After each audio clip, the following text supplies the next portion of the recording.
सीढ़ियां उन्हें मुबारक जिनको छत तक जाना है, मेरी मंजिल तो आसमां है, मुझे रास्ता खुद ही बनाना है।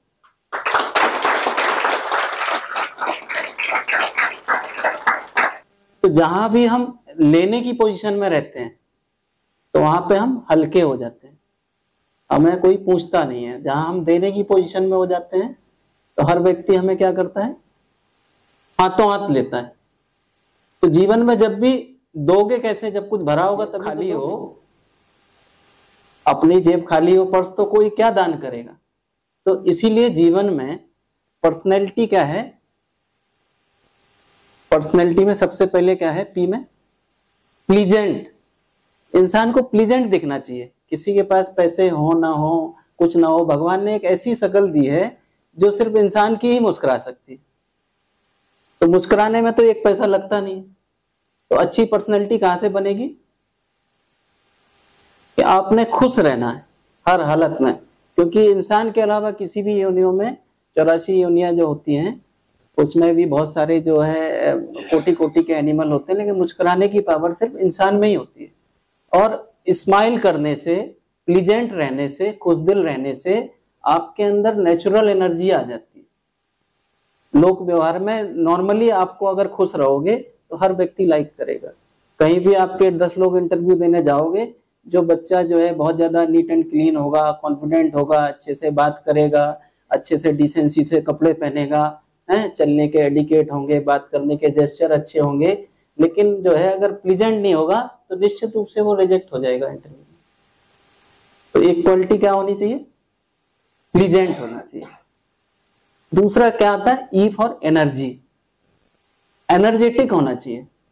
तो एनर्जी आएगी कहां से, लोग कहते हैं भैया मेडिकल स्टोर से कुछ रिवाइटल के कैप्सूल खा लेंगे, कुछ जो है और बढ़िया मुस्ली पावर खा लेंगे, कोई बादाम पाक खा लेंगे, लेकिन ज्यादा खाने से तो डॉक्टर साहब डायबिटीज हो जाती है ना, ज्यादा खाने से तो लोगों को लूज मोशन भी हो जाते हैं। तो एनर्जी खाने पीने का विषय नहीं है। बड़े बड़े महात्मा हैं, अभी हमारे हरिद्वार में भी कई सारे महात्मा हैं, जब मर्जी जब वो अनशन पर बैठ जाते हैं और वो 60 दिन 80 दिन 100 दिन ऐसे मैंने कई सारे संत देखे, कुछ नहीं खाते। फिर एनर्जी क्या खाने का विषय है, खाने का नहीं, एनर्जी का विषय है। एनर्जी का पावर हाउस हमारे अंदर बैठा हुआ है ईश्वर, बस उससे हमारा कनेक्शन नहीं है। आपका मोबाइल जैसे होता है चार्जर, हर स्क्रीन टाइम जितना होता है उतने जल्दी 3 घंटे में 5 घंटे में आपको चार्ज करना होता है। अब दिक्कत यह है कि हमारे पास पावर हाउस तो है अंदर, एनर्जी का सोर्स तो है, रिजर्वायर तो है, लेकिन हम चार्जर को भूल गए, फिर हम परेशान रहते हैं, ड्रेन रहते हैं, एग्जॉस्ट रहते हैं, थके रहते हैं, थोड़ा सा चलते हैं थापने लगते हैं, थकने लगते हैं। फिर मम्मी से कहते हैं बढ़िया से हमारे लिए कॉम्प्लान लाओ, ये लाओ, वो लाओ। तो एनर्जी जो है सिर्फ इसका विषय है कि हमने कनेक्शन नहीं किया अपने से डिवाइन पावर को जोड़ा नहीं। तो पर्सनैलिटी का दूसरा ये क्या हो गया, एनर्जेटिक।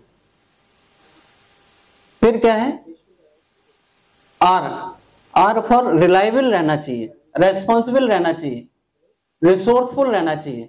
कहते हैं जीवन में सरलता, सहजता, संपन्नता, संयुक्तता अगर जिसके पास आ जाती है तो सब कुछ इजी है। संपन्नता माने रिसोर्सफुल रहना, हर चीज। जैसे संपन्नता का मतलब दोस्तों से संपन्न रहना, पैसे से संपन्न रहना, विद्या से संपन्न रहना, ठीक है। कुछ जो है जरूरत पड़े तो अच्छे अच्छे हमारे पास लड़ने झगड़ने वाले मित्र हों, वो भी एक संपन्नता का लक्षण है। कई बार जो है पुलिस वालों से अच्छी मित्रता हो, वो भी संपन्नता का लक्षण है। कुछ राजनीतिक बात हो तो कुछ नेताओं से जोड़ मिल मिलाप हो, वो भी लक्षण है। कभी कोई मीडिया में जाना हो तो अमित जी से दोस्ती है, वो भी एक संपन्नता है। कभी जो है कोरोना फैल गया तो डॉक्टर साहब जानते हैं तो तुरंत भर्ती हो जाएंगे। तो confidence is nothing but it's collection of the things. हमारे पास जो है तैरना नहीं आता है, बहुत बड़े रईस हैं शहर के, और अगर जो है बाढ़ आ गई तो फिर हम जो है सारे जीरो कॉन्फिडेंट हो जाते हैं, कॉन्फिडेंस सब उड़ जाता है, हवा काफूर हो जाता है। क्यों? क्योंकि सब कुछ है लेकिन हमारे पास ये नहीं है। तो कहने का मतलब जो है कॉन्फिडेंस के लिए भी हमने कुछ करना चाहिए। ऐसे नहीं खाली पढ़ाई पढ़ाई पढ़ाई पढ़ाई, किताबी कीड़े से ज्यादा कुछ नहीं बनना है।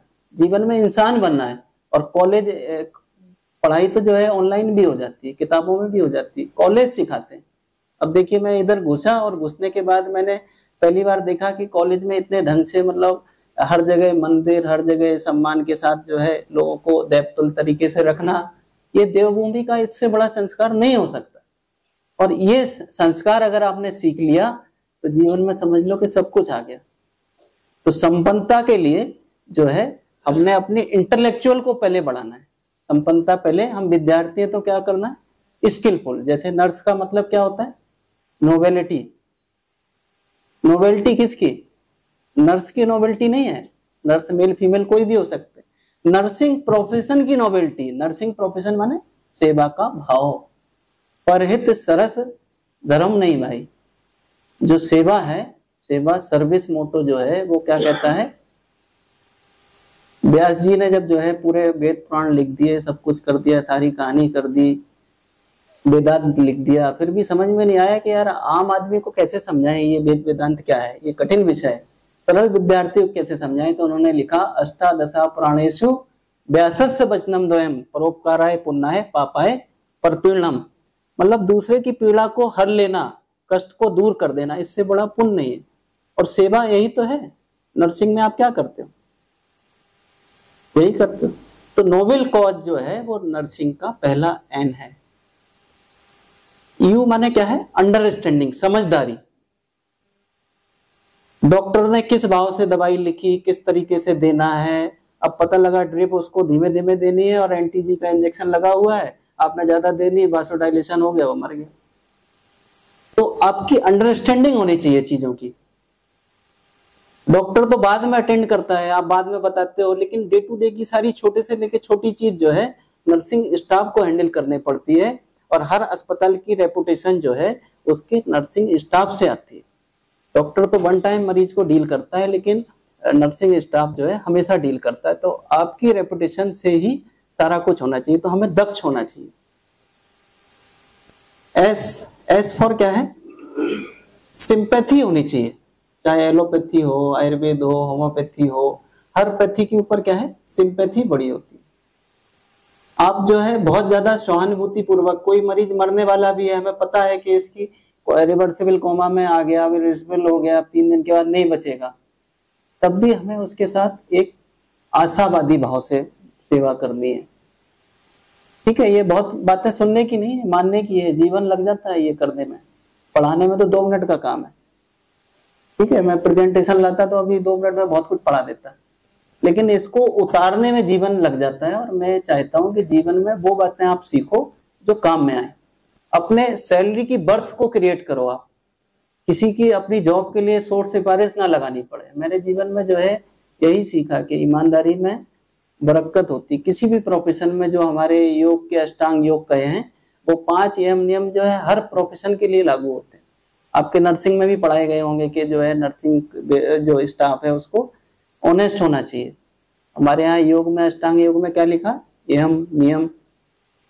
यम में क्या है, सत्य, अहिंसा, आस्तेय, अपरिग्रह, ब्रह्मचर्य, ये 5 हैं। नियम में क्या है, सोच, संतोष, तप, ईश्वर प्रणिधान। तो नर्सिंग स्टाफ के लिए ऑनेस्ट बहुत जरूरी है। कभी कोई गलती हो गई तो ईमानदारी से डॉक्टर को बता दो कि सर इसमें ये मैंने दवाई नहीं दे पाया, नहीं दे पाई। ये बहुत जरूरी एक विषय है, बी ऑनेस्ट। और एक विषय है सोच। सोच माने क्लीनिनेस, और क्लीननेस मन की और आत्मा की। तो नर्सिंग स्टाफ को बिल्कुल 100% मान के चलिए, बिल्कुल नीट एंड क्लीन तो रहना ही रहना है। ड्रेस उसकी डिसेंट तो रहनी ही रहनी है। और नर्सिंग स्टाफ के लिए विशेष करके जो एडिकेट्स होते हैं कि अपने बड़ों को रिगार्ड करना और कम्युनिकेशन स्किल ऐसी कि बात शुरुआत करने वाली। जैसे एक ऐसा प्रोफेशन है कि घर परिवार के लोग आते हैं, छोड़ के चले जाते हैं, और आपको उसे अटेंड करना होता है, तो अपने आप ही बात चालू करना। एक बात होती है क्लोज एंडेड, तबीयत कैसी है, ये ओपन एंडेड बातचीत है। आपको बुखार है नहीं है, जहां पे हाँ ना का जवाब हो, वो क्लोज एंडेड चीजें होती। तो हमारे अंदर कम्युनिकेशन स्किल होनी चाहिए, किसी को भी ग्रीट करना आना चाहिए। नर्सिंग स्टाफ में बहुत सारी बातें हैं मेरे पास अभी समय मुझे लगता बहुत ज्यादा नहीं है। आयुर्वेद में जो है इसी को लिखा है, बहुत पुराना 5000 साल पुराना साइंस है। आयुर्वेद कहते हैं science of life, manual of life. कैसे हम 100 वर्ष तक स्वस्थ होके जिए, कैसे दिनचर्या, ऋतुचर्या, रात्रिचर्या को पालन करें, और किस तरह सोना है, किस तरह जागना है, किस तरह खाना है, हर मौसम में क्या बिहेव करना है, कैसे रिएक्ट करना है, कैसे बीमारियों से बचना है। Prevention is better than cure, इस अवधारणा पे सम दोषा सम अग्नि सम धातु मल क्रिया प्रसन्न आत्मेंद्री मना स्वस्थ तभी दिएते, इस तरह ये आरोग्य की चिंता करता है। इसी पैथी में लिखा है विषक द्रव्याणु उपस्थाता रोगी पात चतुष्टयम, ये 4 पिलर होते हैं। विषक माने वैद्य या डॉक्टर, उपस्थाता माने जो है हमारा जो अटेंडेंट है, जो नर्सिंग स्टाफ है, और औषधि माने जो हमारी दवाई है, और रोगी माने रोगी। रोगी भी एक आवश्यक कड़ी है हमारे प्रोफेशन की। तो इसमें लिखा हुआ है आयुर्वेद में उपचारज्ञता माने उसको स्किल होनी चाहिए नर्सिंग केयर की। बहुत पहले लिखा हुआ है, आज जो है आप अपने कोर्स में पढ़ते होगे, आज नए नए इन्वेंशन हुए, नए नए तरीके हुए, लेकिन बहुत 5000 साल पहले लिखा हुआ है कि उसको जो है केयर करने की नॉलेज होनी चाहिए कि हाउ टू अटेंड। पता लगा कि बीपी उसका ज्यादा है, तो आप क्या करोगे, पैर के नीचे तकिया रख दोगे तो और बढ़ जाएगा। तो बीपी कम में तकिया रखना है। तो हर चीज की केयर करनी है कि इसको ठंड है तो ठंड में कैसे केयर करनी है, अगर जो है इसका बीपी बढ़ रहा है, अगर इसको इंसोम्निया हो रहा है, हर डिजीज के लिए, लूज मोशन के लिए, हर चीज के लिए अलग अलग केयर है। फिर उन्होंने क्या लिखा, दक्षता, दक्षता होनी चाहिए उसमें, उसकी कॉम्पिटेंसी डेवलप होनी चाहिए। नेक्स्ट उन्होंने लिखा अनुराग भरतरी, मतलब बहुत अफेक्शनेट टू पेशेंट, मरीजों से बहुत ज्यादा जो है अफेक्शनेट होना चाहिए।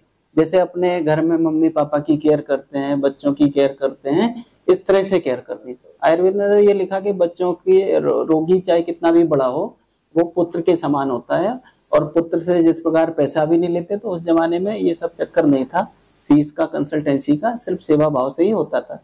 टाइम के साथ साथ धीरे धीरे हमारे पास बहुत सारे चीजें नहीं रही, तो ये जो है एक व्यवसाय में कन्वर्ट हुआ।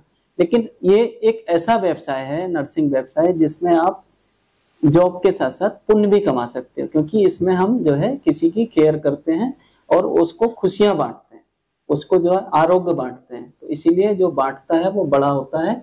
तो आपके प्रोफेशन के लिए सबसे अच्छी बात यही है कि आप जो है देने की पोजीशन में हैं, आप जो है देने की पोजीशन में।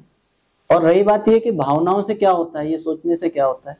एक कारीगर होता है, उससे पूछो भाई क्या कर रहे हो, तो वो कहता है यार जग मार रहे हैं, मतलब परिवार से त्रस्त है, अपने आप से त्रस्त है, नेगेटिव विचारधारा का है, उसको पूछ के डिस्टर्ब कर दिया।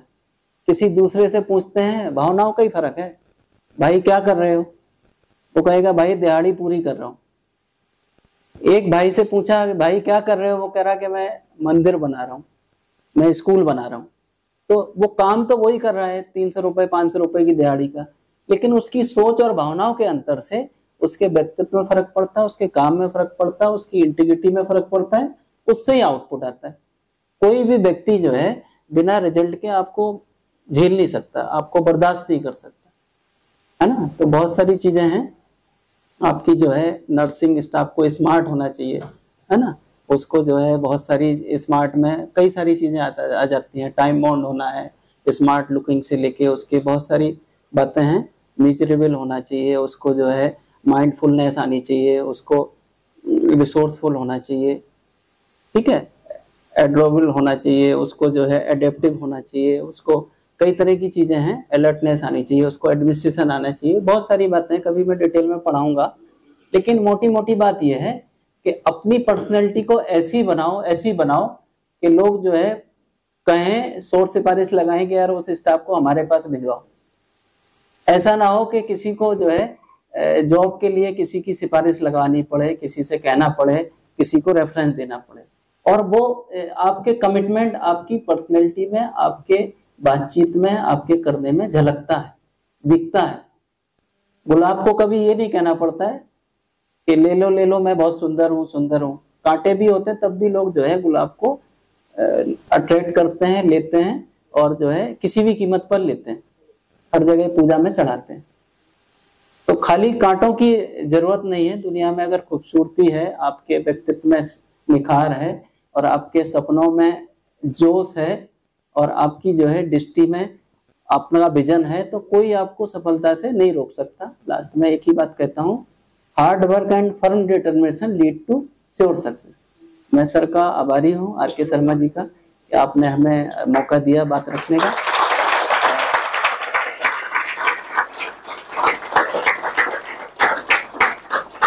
बच्चों को बस इतना ही कह के मैं एक सलाह दूंगा, अगर मान सकते हो तो मान लेना, कि हमेशा जो है 5 मिनट अपने पावर हाउस जो आपके अंदर है उससे जरूर कनेक्ट रहो। ऑटोमेटिक ऐसी फास्ट चार्जिंग है कि इसमें कुछ जरूरत ही नहीं, तुरंत चार्ज होता है बस शरीर, मन, दिमाग। Thank you.